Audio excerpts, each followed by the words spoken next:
오늘 하나님께서 우리에게 주신 말씀은 갈라디아서 4장 1절에서 11절, 갈라디아서 4장 1절에서 11절 신약성경 307면 말씀입니다.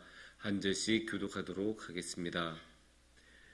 내가 또 말하노니 유업을 이을 자가 모든 것의 주인이나 어렸을 동안에는 종과 다름이 없어서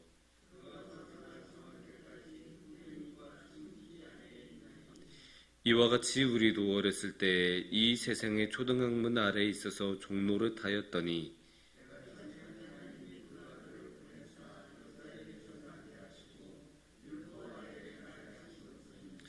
율법 아래에 있는 자들을 속량하시고 우리로 아들의 명분을 얻게 하려 함심이라.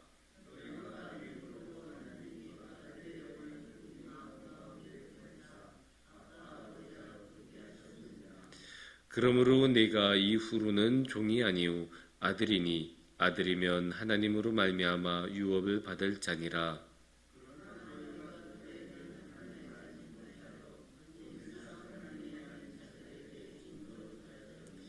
이제는 너희가 하나님을 알 뿐 아니라 더욱이 하나님이 아신 바 되었거늘 어찌하여 다시 약하고 천박한 초등학문으로 돌아가서 다시 그들에게 종노릇 하려 하느냐.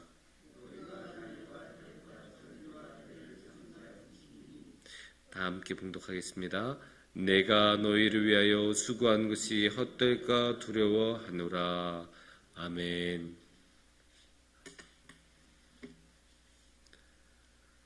항상 새로운 사람을 잘 뽑는 것은 너무나 중요합니다.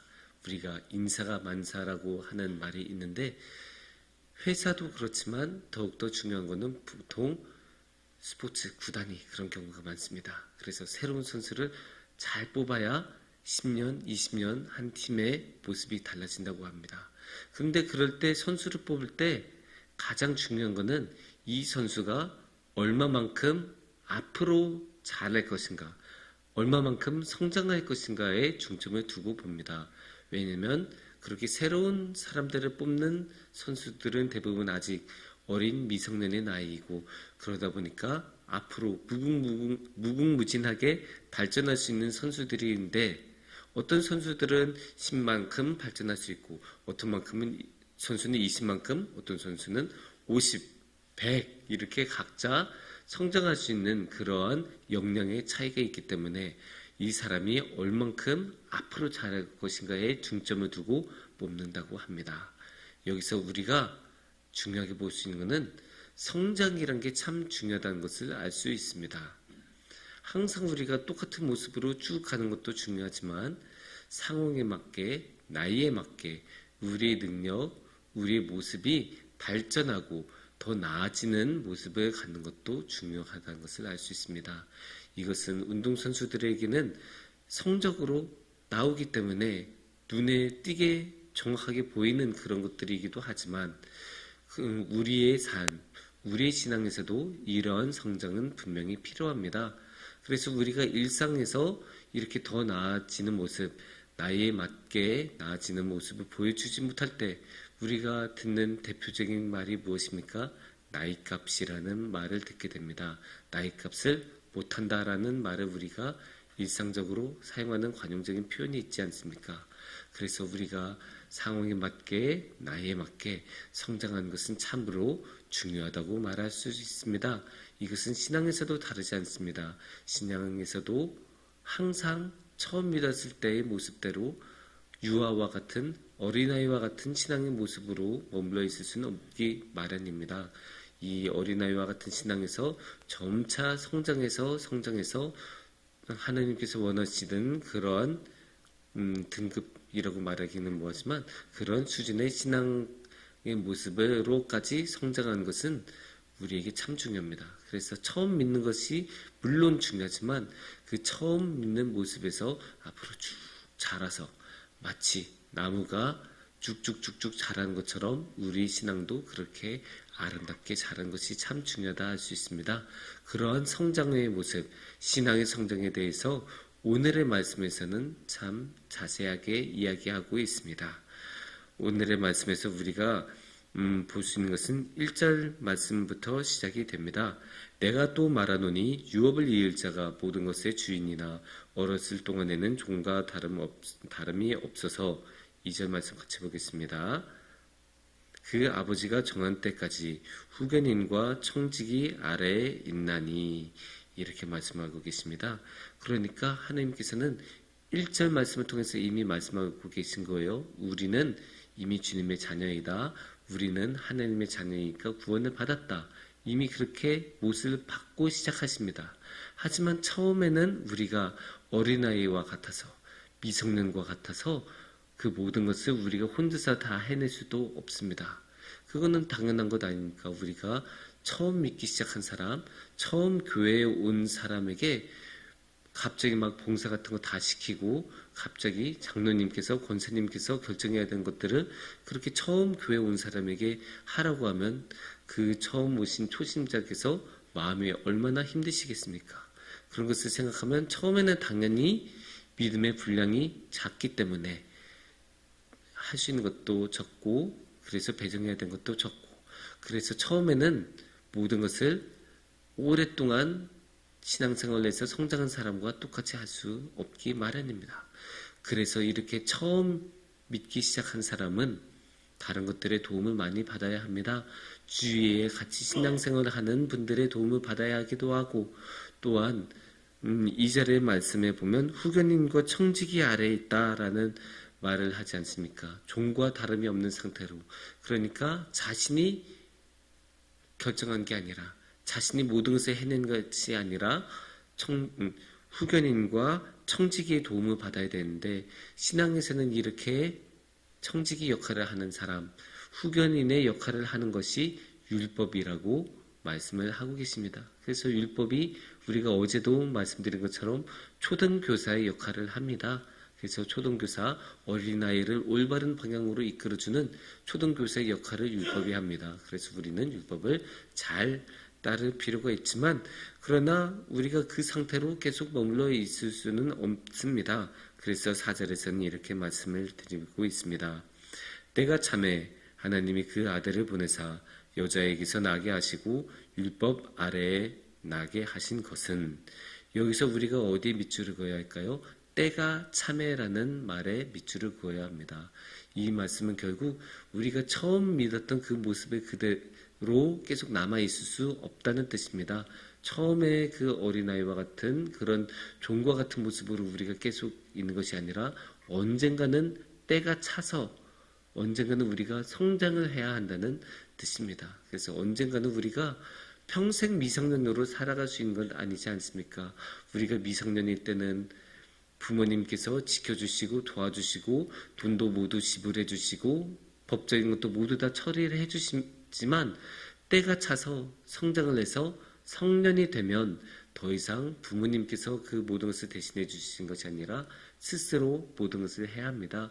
그렇게 이제는 율법에 모든 것을 맡겨서 하는 그런 삶이 아니라 주님과 함께 믿음으로 모든 것을 해야 하는 그런 상황이 옵니다. 물론 그렇게 자기 자신이 모든 것을 해야 하게 되면 두려움이 있을 수 있습니다. 너무나 당연한 것 아닙니까? 부모님께서 모든 결정을 내려주시고 책임을 져주셨던 미성년의 때에서 갑자기 모든 것을 직접 서명하고 직접 결정해야 되는 그런 상황이 오면 책임의 부담이 올 수도 있고 어떻게 해야 될지 당연히 미숙할 수밖에 없는 그런 모습들이 있는데 그럴 때에 대비해서 주님께서 해주신 말씀이 6절 말씀입니다. 6절에서 너희가 아들이므로 하느님이 그 아들의 영을 우리 마음 가운데 보내사 아빠, 아버지라 부르게 하시느니라 라고 하십니다. 그러니까 걱정하지 말라는 뜻입니다. 우리가 성년이 돼서 때가 차서 성년이 돼서 스스로 모든 것을 해야 할 때 더 이상 율법에 도움을 받지 않고 스스로 믿음으로 해야 할 때 당연히 이게 신앙적으로 맞나? 고민하기도 하고 이게 내가 올바르게 하나님 따르고 있나 걱정이 들 수도 있습니다. 하지만 하나님께서는 걱정하지 말라. 너희의 하나님은 그냥 하나님이 아니야. 너희 하나님은 아빠, 아버지야. 너희와 가장 깊은 관계, 가장 가까운 관계에 계신 분이 하나님이고 너보다 너희를 더욱 잘 알고 계신 분이 하나님이고 항상 도와주시는 아빠, 아버지로서 너희 곁에 있으니까 걱정하지 마. 뭐 조금 잘못하고 실수할 수도 있지. 하나님께서 그럴 때는 도와주시고 지켜주실 것이야. 그렇다고 해서 항상 미성년처럼 어린아이처럼 살 수 있는 것은 아니지 않니? 걱정하지 마. 아빠, 아버지께서 너희와 함께 계셔. 이렇게 부드럽게 말해주고 있는 것이 사도 바울의 모습입니다. 이 갈라디아 교회가 이제 율법이라는 후견인에서 벗어나서 스스로 믿음으로 하나님을 따르는 그런 삶을 살아갈 때 흔들리지 않고 아빠 아버지신 하나님의 도우심으로 나아가기 원하는 그런 사도 바울의 모습을 우리가 이 6절 말씀에서 볼 수가 있습니다. 그래서 7절에서 이렇게 계속 진행이 됩니다. 7절 말씀을 보시면 그러므로 네가 이후로는 종이 아니오 아들이니 아들이면 하나님으로 말미암아 유업을 받을 자니라. 이렇게 정확하게 말씀을 하고 계세요. 그러니까 이제는 더 이상 종이 아니야. 이제는 아들이야. 이제는 너희가 미성년이 아니야. 성년이야. 신앙적으로 너희가 어린아이가 아니고 다 자란 어른이기 때문에 너희들이 이제는 율법에 의지할 필요가 없이 하나님께 나아가면 된다. 이렇게 사도 바울은 친절하게 말씀을 해주고 계십니다. 이게 참 중요하죠. 왜냐 우리가 뭐 자전거 탈 때도 세발 자전거 같은 거 처음에 타잖아요. 하지만 자전거가 능숙해지면 더 이상 이 보조바퀴를 사용하지 않고 우리가 그냥 자전거를 타면서 쭉쭉 앞으로 나아가야 합니다. 우리가 어릴 때는 유아일 때는 당연히 기저귀도 차고 모든 것을 그렇게 하기도 하지만 우리가 어른이 돼서도 기저귀를 차는 경우는 정말 특수한 의료적인 상황이 있지 아니하면 당연히 기저귀를 안 차고 살아갑니다. 그래서 사도 바울도 신앙적으로도 그러한 모든 보조수단은 어릴 때 하는 것이기 때문에 이제는 너희가 어른이 되고 성년이 되었기 때문에 그런 모든 것들은 필요가 없다. 그런 미성숙했었던 모습의 그런 것들은 더 이상 필요가 없고 너희가 스스로 믿음으로 결단하면서 주님께 나아가면 된다. 그렇다고 두려워할 필요도 없다. 하나님께서 아빠 아버지로서 함께 하시기 때문이다. 이렇게 말씀을 하고 계십니다.